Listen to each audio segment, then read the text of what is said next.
नाज़रीन आदाब, ETV Urdu news में आपका खैर मकदम है। आप देख रहे हैं महाराष्ट्र कर्नाटक न्यूज़। 90 की दहाई की अदाकारा ममता कुलकर्णी का नाम ड्रग स्मगलिंग से जोड़ा जा रहा है। थाने पुलिस के मुताबिक गुज़श्ता महीने बरामद की गई 20 टन एफेड्राइन ड्रग्स के मामले में ममता कुलकर्णी का हाथ हो सकता है। जांच एजेंसी के मुताबिक ममता के कीनिया में मुकीम शौहर विकी गोस्वामी इस मामले में अहम मुल्जिम है।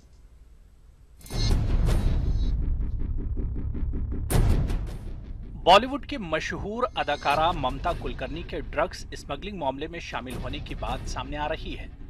दरअसल गुज़िश्ता दिनों थाने क्राइम ब्रांच ने 2000 करोड़ रुपए की ड्रग्स जब्त की थी।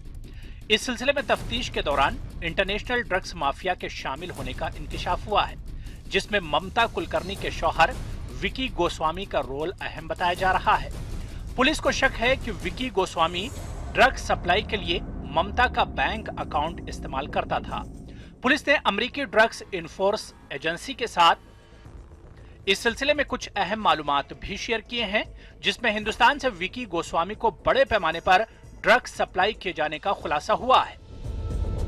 तफ्तीशी टीम में शामिल पुलिस जराये के मुताबिक ममता कुलकर्णी दुबई में बैठकर हांगकांग, अमेरिका, जुनूबी अफ्रीका समेत मुख्तलिफ ममालिक में ड्रग्स सप्लाई करने का काम अंजाम देती है।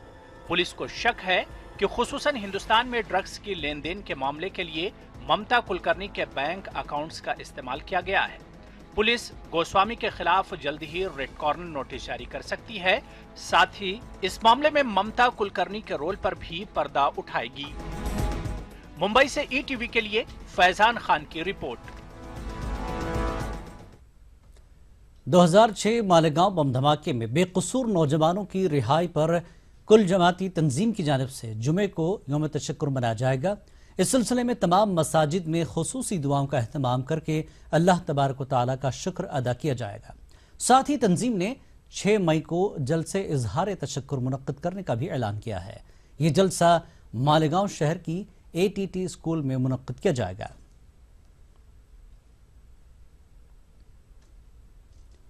महाराष्ट्र में सहाफियों के मसाइल को लेकर रियासतगीर पैमाने पर एहतजाज किया जा रहा है। सहाफियों का मुतालबा है कि इन पर होने वाले हमलों की रोकथाम के लिए कानून साजी की जाए। साथ ही छोटे अखबारात के लिए दिए जाने वाले इश्तिहारात के दाम बढ़ाए जाएं। नांदेड़ में जिला इंफॉर्मेशन ऑफिस के सामने मुनक्किद किए गए एहतजाजी धरने में शहरी व देही मकामात से ताल्लुक़ रखने वाले 100 से ज़्यादा मराठी, हिंदी और उर्दू अखबारात के मुदीरान और नामानिगारों ने शिरकत की।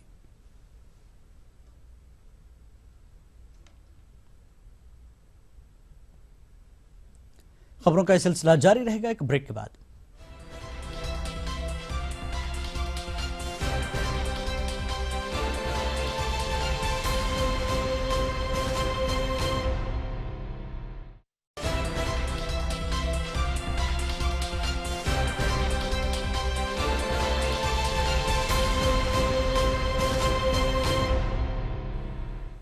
महाराष्ट्र कर्नाटक न्यूज में एक बार फिर आपका खैर मकदम है और अब रुख करेंगे कर्नाटक की खबरों का। पहले नजर सुर्खियों पर। कर्नाटक के 24 अजला शदीद गर्मी की लपेट में। बेंगलुरु में गर्मी का 148 बरस पुराना रिकॉर्ड टूटा।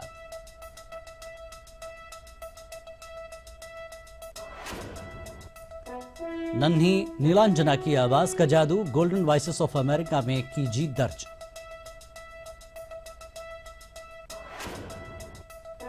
बेंगलुरु की हजरत सैयद यकीन शाह वली दरगाह में हर जुमेरात को मुफ्त तिब्बी कैंप का होता है इनकाद। हिंदू मुस्लिम सभी सहूलत से उठा रहे हैं फायदा।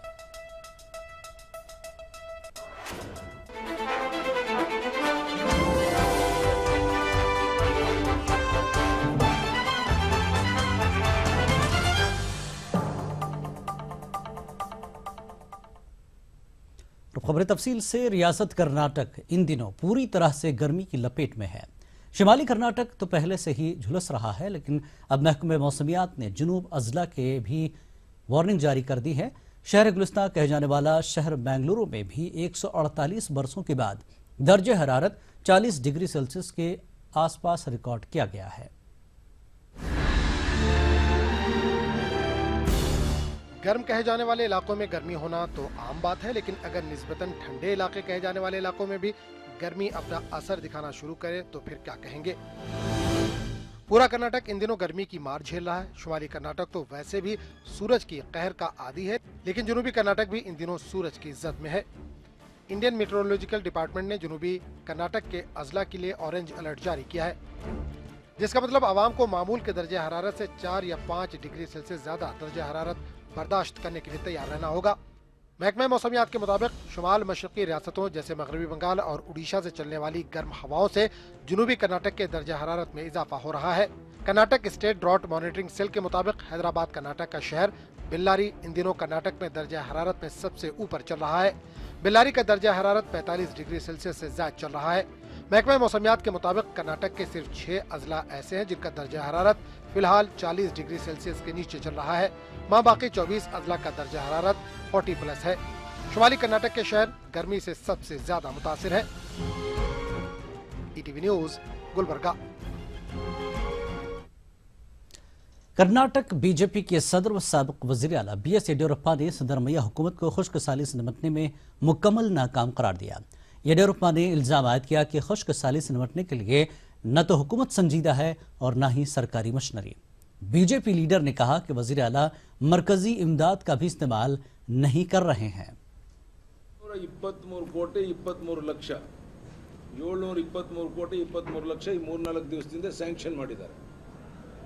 ಅಂದರೆ ಹಿಂದಿನ ಹಣ ಸೇರಿಸಿದ್ರೆ ಒಟ್ಟು 2575 ಕೋಟಿ 2575 ಕೋಟಿ 76 ಲಕ್ಷ ಆಯಿತು.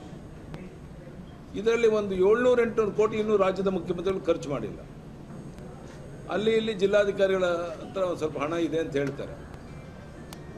ನಾನು ಕೇಳ್ತೇನೆ ರಾಜ್ಯದ ಮುಖ್ಯಮಂತ್ರಿಗೆ, ನೀವು ಜನರ ಪಾಲಿಗೆ ಬದುಕಿದಿರೋ ಸತ್ಯ। खबरों का सिलसिला जारी रहेगा एक और ब्रेक के बाद।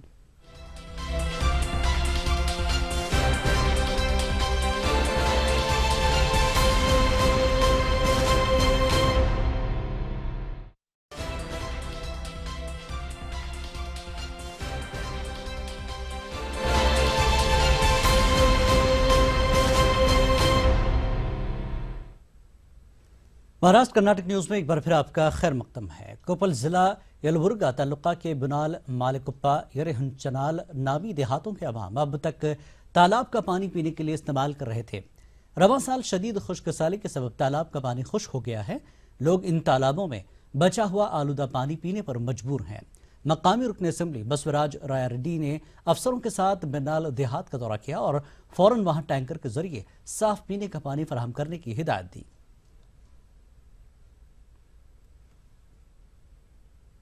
तेलंगाना के वजीर आपाशी टी हरीश राव की क़यादत में एक वफ्द ने आज बेंगलुरु में रियासती वजीर बराए आबी वसाइल MB पाटिल से मुलाकात की। वफ्द ने रियासती वजीर के साथ राजौली पीने के पानी के प्रोजेक्ट के मसले पर तबादला ख्याल किया। इस मौके पर रियासती वजीर MB पाटिल ने बताया कि तेलंगाना के वफ्द के साथ बैन रियासती ताल्लुकात के मुताल्लिक बातचीत की गई। इसके अलावा किसी भी मसले को बातचीत के जरिए हल करने का फैसला लिया गया।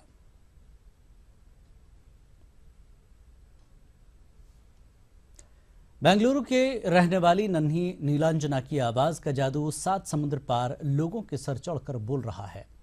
नीलांजना ने अमेरिका में होने वाले ऑनलाइन मौसीकी program golden voices of America में हिस्सा लिया और जीत दर्ज की।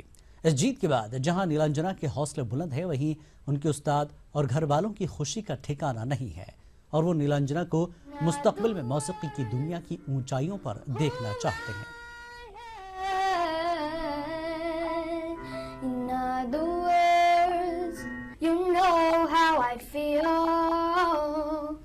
Sun in the sky, you know how I feel.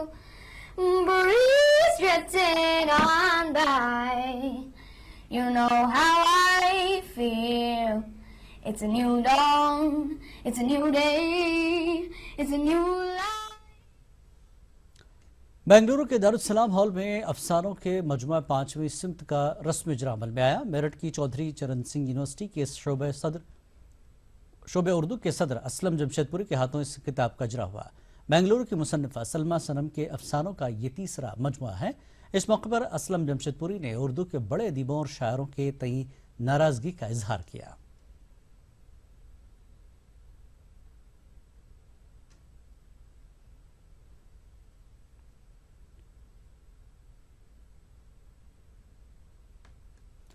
Karnataka में इस बार आम की फसल में इजाफा हुआ है। मुख्तलिफ अक़साम के आम इन दिनों बाजार की रौनक बढ़ा रहे हैं।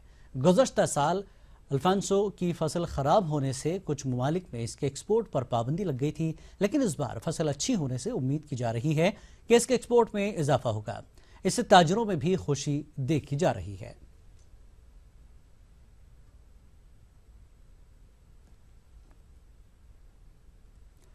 अगर किसी मरीज को दुआ और दवा एक ही जगह मिल जाए तो इससे बढ़कर खुशी और इत्मीनान की बात और क्या हो सकती है। जी हां, बेंगलुरु में वाक़ हज़रत सैयद यकीन शाह वली दरगाह में हर जुमेरात को मुफ्त तिब्बी कैंप मुनक्किद हो रहा है। दरगाह आने वाले ज़ायरीन दुआओं के साथ दवा से भी फ़ायदा उठा रहे हैं। आप देखिए तफसीलात और हमें दीजिए इजाज़त। आदाब। बेंगलुरु में विधानसुधा के करीब वाक़े हजरत सैयद यकीन शाह वली दरगाह में अब ज़ायरीन को मुफ्त तिब्बी सहूलियात हासिल हो रही हैं। हर जुमेरात दरगाह के अहाते में मुफ्त तिब्बी कैंप मुनक्किद हो रहा है। दरगाह के अहाते में मस्जिद भी मौजूद है, लिहाजा नमाज और दरगाह की ज़ियारत के लिए आने वाले अफराद एक जगह दुआ और दवा को मिलता देखकर खुशी का इजहार कर रहे हैं। आज ऐसा ही दरगाह के लिए आया तो फ्री कैंप देखा तो चलो मैं भी दिखा लेंगे बोल के मैं भी एंट्री किया। अल्हम्दुलिल्लाह माशाल्लाह यहाँ पे इंतज़ाम जो है बहुत ही अच्छा है। मैं चेकअप कराया, मुझे इतनी मुसरत हुई कि मेरे रू बा हो गई। दुआ भी मिलती है, दवा भी मिलती है। गुज़िश्ता 2 माह से हजरत यकीन शाह वली दरगाह में हफ्ते में एक बार तिब्बी कैंप मुनक्किद हो रहा है। दरगाह की इंतजामिया और एहसान एजुकेशन चैरिटेबल ट्रस्ट के तहत ये खिदमत अंजाम दी जा रही है। ये कैंप 2 महीने से चल रहा है। हर जुमेरात को शाम 4 बजे से 6:30 तक लगता है, जिसमें पेशेंट्स 40 से लेकर 100 पेशेंट तक हर वारम देखा जाएगा, जिसमें मज़हब नहीं पूरे मज़हब के लोग आते हैं, जिसमें हिंदू है, मुसलमान, सिख, सब पूरे। अगर इस तरह के कैंप सिर्फ यहाँ पर ही नहीं, जहाँ जहाँ पर भी दरगाहें हैं, मसाजिद हैं, वहाँ पर अगर इसका इनेकाद अमल में लाया जाए तो बहुत ही फ़ायदा होगा। पूरे मुल्क में शायद ही कोई ऐसा मकाम हो जहाँ किसी बुजुर्ग या वली का आस्ताना मौजूद न हो। हिंदुस्तान की सरजमीन हर हमेशा औलिया अल्लाह के बरक़ात कमालात से इस्तेफ़ादा करते रही है, फ़ायदा उठाते रही है। अगर इन दरगाहों आस्तानों के साए तले रूहानियत के साथ तिब्बी, तालीमी और समाजी खिदमात अंजाम देने का सिलसिला शुरू हो जाए तो यकीनन पूरे मुल्क में इनकलाब आ सकता है। कैमरामैन नागेश के साथ रऊफ़ अहमद, ETV न्यूज़, बेंगलुरु।